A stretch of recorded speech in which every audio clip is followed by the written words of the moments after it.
Hey everybody, and welcome to a new video. This is the July 2025 update news roundup. So what I want to do in this video is basically talk about things I found interesting, whether it's releases, whether it's a new product, whether it's something I thought was an good experience perhaps. It's it's just me rambling basically. So yeah, so what was July 2025 for me? First off, I must say there's some interesting news for me at least. One of them is the release of the Sharpe miniature, right? The Sharpe miniature from Wargames Atlantic. Now, this is a slightly bigger figure. In fact, I think it's more of like a figure that it's a display kind of figure. So I'm very excited about that. Apparently, that's coming out a bit later. And I'm sure if this is a success, you'd get the rest of the chosen as well. I hope so because it looks like it's a very nice figure. And here's what the promo looks like. As you can see, the likeness is pretty much there. And if you're a fan of Sharp, I think this is a must-have. Now, if you do not know what Sharp is, I highly recommend finding a way to either get a hold of the series because what it is basically a series based loosely based on a novel and it's about the 95th rifles and this guy called Sharp, right? Now just watch it. I'm not going to spoil the show for you, but let me just say that if you intend to be Napoleonic uh, to any degree, watching this would help socialize better because a lot of folks love this show, and I'm sure if you're into the Napoleonic world, you'd probably like it too. So that's the first bit. When during July, we actually had a few things happen on the Halo front. Now, if you do not know, Mantic has this game out called Halo. It's taken the gaming world by storm. Here at the store, the game is moving, and I'm really happy with it. We've done a lot of demos for it, and it was just a matter of time before we actually had some organized play. And I just want to talk about that for a bit. So we did organized play at this place called Santai Labs in this in a city called Shalam, which is basically about like 30 minutes away from my store. And we did that in order for that to be to be uh, visually available for folks to come have a look. Now, what we did was instead of going for the one-on-one experience, we went for a free-for-all using the organized play kits. Now, if you do not know, Mantic Games actually have these organized play kits.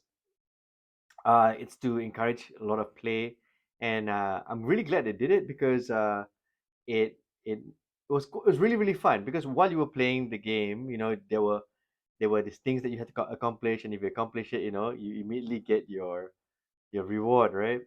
It sort of reminded me a little bit of the whole Pokemon trainer thing, where if you do something, you get your little sticker. And for the organized play, you have stickers, right, for the different things they do. For example, if you do 2 kills in a turn or 3 kills, or all of you guys die, you wouldn't get a sticker for that. Just really nice. Now, if I was going to recommend a format for folks who just about to start Halo organized play, I highly recommend the free for all. There was a sense of I think the random bit was really nice. People had to think on their feet, and also the fact that you get to choose one Spartan to bring in. Um, that was also kind of nice because you choose the Spartan that you like. And for one of the guys in the store, he actually painted this just one figure in order for him to play with that one figure, right? Which I thought was kind of cool. Now, if you're a tournament organizer, that's one good way to get folks to like start painting because just all the person has to do is just paint one figure, right? But overall, the experience in the organized play was quite fun. I quite liked it. It was nice to put stickers, and even when but dice rolls are bad.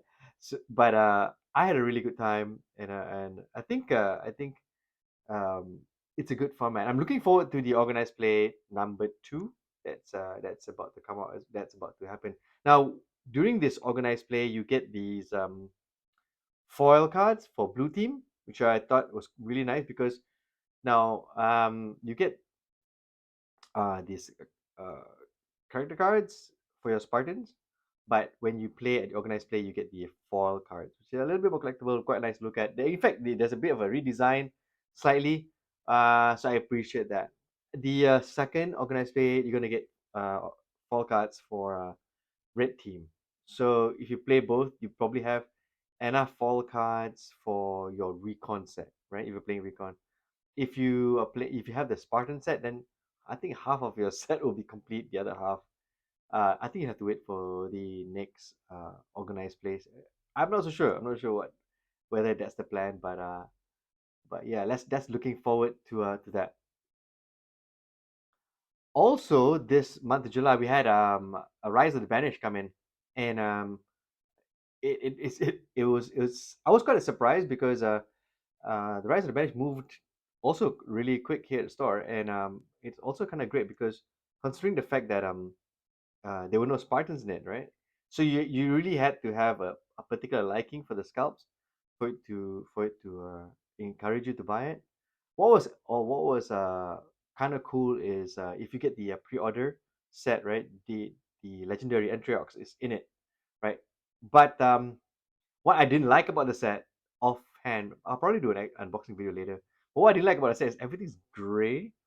And I was talking to the guys in the store about it, and somebody said that it's because of the dye. Apparently, the dye that separates the scalps from red to red and blue, which makes the quality of the scalp lesser. So while everything in the Rise of the Banished is gray, the cool bit is the detail is sharper, right? I had a chance to look at the Team Phoenix figures, and those are crisp. So when I do the unboxing for Rise of the Banished, we can actually see how crisp the details are. Which is very very important if you intend to be painting these figures. Besides, I think you probably will because they're all gray, right? Also, the other thing that was also kind of cool about Rise of the Banished is the fact that you got the hard card mat, which is durable.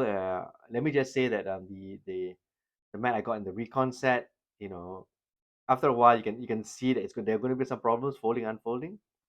But I think the Rise of the Banished package with all its miniatures and its new types of terrain and stuff like that would be an interesting proposition for somebody who already has the Spartan set or recon set and wants to get another set. Because the question I keep getting asked in the store is why would I get this, right? And the answer is, well, the figures, one thing, the terrain is different, the mat is different. If you're going to be collecting this range of miniatures, Rise of the Banner is going to be one of those things that you probably have to have in your set. Now, this video was supposed to come out like a few days ago, but I actually had to wait, and I had to wait because there was a new release from Halo, and this is basically the teaser what's about to come, right? And what it is the ODSTs, right? The orbital drop shock troops. That's the next expansion that's coming out. So we had the first expansion, which is basically Spartans. The second expansion, which is basically the brutes. How come the brutes? And then this new faction is the ODSTs. Now, who are the ODSTs? Now, if you actually played Halo, the game, you'd probably know who they are. But for those who do not know, this is the SAS equivalent in the Halo world, right? Uh, they're basically drop troops, and they they planet fall with in this like bullet like drop pods, and they are tasked with like you know uh, either securing a landing zone or basically special missions. Like it's basically the SAS. It's the SAS in space, right? And for the guys who have been playing Halo the game, right? This was a very exciting uh, news, right? Because now you have the ODSTs to play with, which is kind of great. Now, if you were to get, I think there's now we're going to look at size being played around with, because if you compare the Spartans, right, with the brutes, the Banished, right, you can see there's a size difference, and even the legendary is even bigger still. I think the ODST is going to be smaller. So so across the table you're going to see this size difference, which I think will be very very nice, very very visually appealing.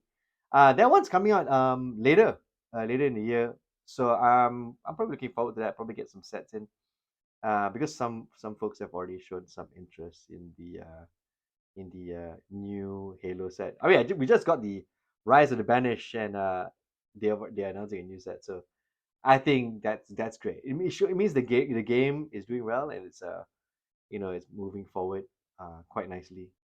Next up is Operation Artemis. Now, this one for me came under the radar a little bit until somebody in the store, brought it up. Say, hey, did you know about Operation Artemis?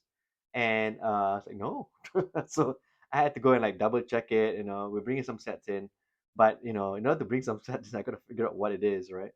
And it's from the drop ship drop fleet universe. It's basically the PHR, and what they're doing is they're going into onto these planets, and then they're clearing the planet. They're actually fighting monsters from the planet, right? The fauna, as the flora, fauna, the creatures on the planet, and these are mean looking creatures, right? I think this is kind of cool because the drop ship drop fleet brand uh, is very smart about how they're expanding their the universe. So it started with Drop Zone Commander. Drop Zone Commander. I did one, no, two demos of Drop Zone Commander. It was really really nice because you can actually like magnetize the different uh, drop ship walkers and stuff like that to the ships, and they all fit. I thought it was extremely charming, really really nice. So the idea is to transport your troops from one side to another, because you are doing landfall, right, or planetfall. Then they released Drop Fleet Commander, and this was more like a space combat. This is basically fleet against fleet, right? Which I thought was also kind of cool. But this one it takes it down even further. So these are the walkers, on the land, on ground, and they're basically clearing out the space. While watching this, I was thinking, so what makes this so exciting and so different? They've got this mechanic in the game where there's this noise factor thing. So the more noise you make, right, doing your missions, the stronger the local creatures get, and it gets more difficult. So the idea is to go in there quietly and do your mission. I thought it was really exciting, and I'm really glad that somebody brought it up. Like, hey, are you bringing in Operation Artemis? I was like, yeah, yeah. Now I will. Now I will. It looks exciting enough to bring in. So yeah, I'm looking forward to that as well. Next up is some demos. I actually did some demos with the Iron Coffin rules, and it was kind of nice. Of course, you know the person I was playing with, or who was learning the game with, has a lot more late war tanks, but we proxied the tanks in order to learn the rules, right? And I quite liked it. I quite liked how the game works. Of course, if you already played Achtung Panzer, you'd already know how the game works. But I think the added elements that we I think we played with, not I think we did we played with the desert a little bit. Adding all the different element element threats that there are. I thought that was really really cool. But I must say though that they weren't joking when they were talking about the amount of tokens involved. Is one of those games you should play in a place where you're, or put the cards in another spot where you are not likely to tilt the table. I had this problem back in the day when we were playing Manowar. Manowar is notorious for having a lot of these like cards and having tokens on it. And if you put it on the same table and the table is not balanced and it falls, it's a nightmare. So the idea is to have the cards on another table, While playing this one, that's what we did, and I think it's a good idea. Um, Offhand, I would say Iron Coffins for me was nice. Now, if you actually watched my flip through of the Iron Coffins book, you'd know I like early war tank warfare. So in that sense, yeah, this doesn't fit me perfectly. I want to do a few more demos though, then maybe I can talk to you about the demos and how I felt about it. Moving over to the Corvus Belly front, I had a chance to watch a game of Warcrow. I already had a demo, but went over to a friend's place and they were already doing they were learning the Warcrow rules, and I must say that the more I watch the game being played, right, the more it's more easier to enjoy it. If you haven't had a demo, ask your local game shop, to give you a demo, or somebody who's played had the game to give you a demo, because the game is not bad, and I think it's also visually easy for somebody who's watching to understand what's going on. Because after a while, I was there with a friend, and my friend's not really a gamer, but he just came to hang out for a bit. And as they were playing the game, the color of the dice, right, was very obvious that the person playing was, a little bit more engaged. You understood, like, the darker reds were more dangerous than the lighter. I thought that's kind of cool. That's just an observation I had, because I didn't play this demo, but I was just watching it. In fact, me and a friend came by to watch it before heading off to have some midnight tea. So yeah, observations wise, I think very very cool that you have this situation where a person who does not play, right, understanding what the game's all about strictly by color. I think Warcrow is onto something. This is not new. This whole color coded dice thing, you know. I mean, I think Fantasy Flight did this before, but it was nice to revisit the experience with a new guy, on a new game, right? And how it is easy to understand, just visually. I thought that was kind of great. So yeah, Warcrow. Looking forward to more Warcrow. At least either demos or actual games for Warcrow. Right. So next up, we got our shipment of Pillage. And let me just say that already people are saying nice things about it. There isn't a demo yet, because strangely, the the the guys who have the saga, whom I thought would be already doing demos for Pillage, are not doing the demos just yet. So also, because Guards of Traitor's Toll came out, and then Baron's War came out, now Pillage came out in such a short time, right? You got all this miniature painting to do, so I can understand that things are a bit slow on the latest, which is Pillage game front.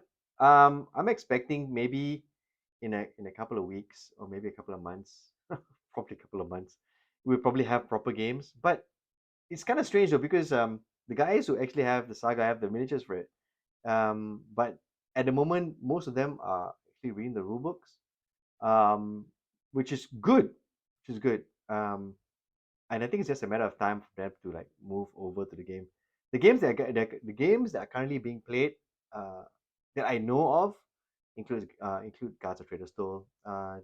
Even me myself, I'm putting together the Baron's War to do demos. So yeah, it's because all of these games are so close together, and I only have two hands and fading eyesight. So I don't know how fast I can paint and when this will get done. But when these are done, there'll be a video for it, so you can actually join us for that.